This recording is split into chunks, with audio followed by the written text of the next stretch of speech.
Welcome. I'm Margaret Perry, Director of Education of Austin Lyric Opera, and I'm pleased you've joined me for a few moments while we explore the life of the composer of The Bat. In 19th century Vienna, Johann Strauss I set a standard for musical composers when his polished orchestras entranced Viennese society with elegant and memorable waltzes. People danced on marbled floors under crystal chandeliers and declared that you only truly knew Vienna if you had heard Strauss's music. But he would also be famous for establishing a family empire. 3 of his sons would become well-known musicians and conductors, but it is Johann Strauss II, or the youngest, as he is called, who would bear the title of the Waltz King, leaving a legacy of eternally popular melodies and the lasting joy of his most famous operetta, Die Fledermaus, or The Bat. Johann Strauss II was born in Vienna, Austria in 1825. He recalled his famous father causing a violent and unpleasant scene when he heard that his son wanted to follow his footsteps as a musician. But the teenager persevered, studied diligently, and formed his own orchestra. He first performed in Dommar's Casino in Vienna, and a newspaper at the time wrote, "If it is true that the apple never falls far from the tree, then the friends of dance can have great hopes for this heir to the waltz throne." The Viennese, indeed the whole world, would not be disappointed. Strauss would tour extensively in his career, traveling around Austria, Poland, Germany, France, and Russia. His visit to England was especially successful, and he wrote, "Splendid rejoicing as at no time in my life. The most beautiful concert of my career. Viva the English." In 1872, he would even travel to America to conduct at the World Peace Jubilee in a coliseum in Boston. You see here an illustration of this historic event from a newspaper of the time when Strauss conducted over 1,000 musicians playing his Blue Danube Waltz.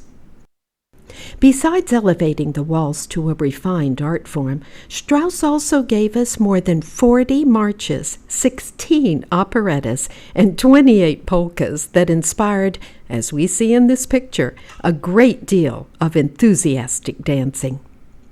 Strauss began writing Die Fledermaus, or The Bat, in 1873 while living in this villa in Vienna.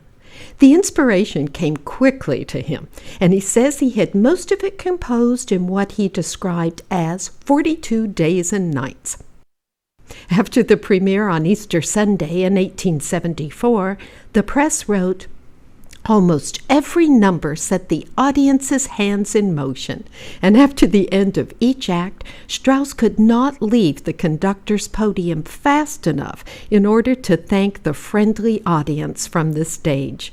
Another review stated dryly, "We do not want to praise his operetta to the skies, but rather keep our feet firmly on the ground, lest Strauss become too confident."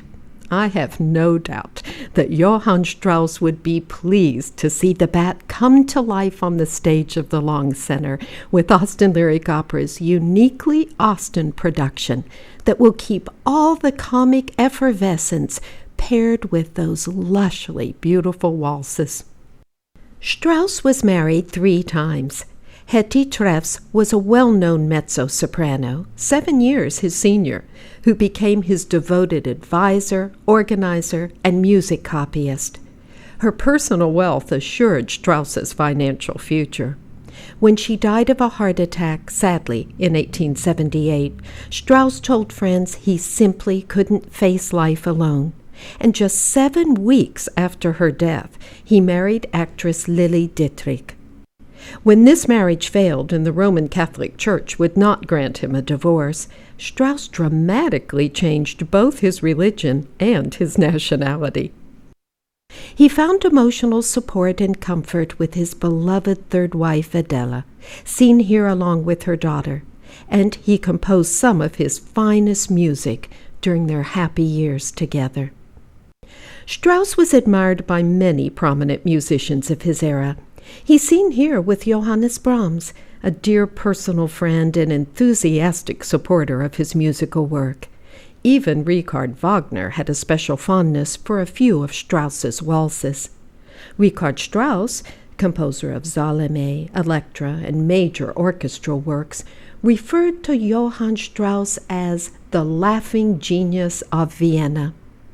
When Strauss died of pneumonia in the summer of 1899, a funeral oration said, "If we could estimate the amount of happiness and enjoyment contributed to the world by his musical creations, Johann Strauss would be regarded as one of the greatest benefactors of all time."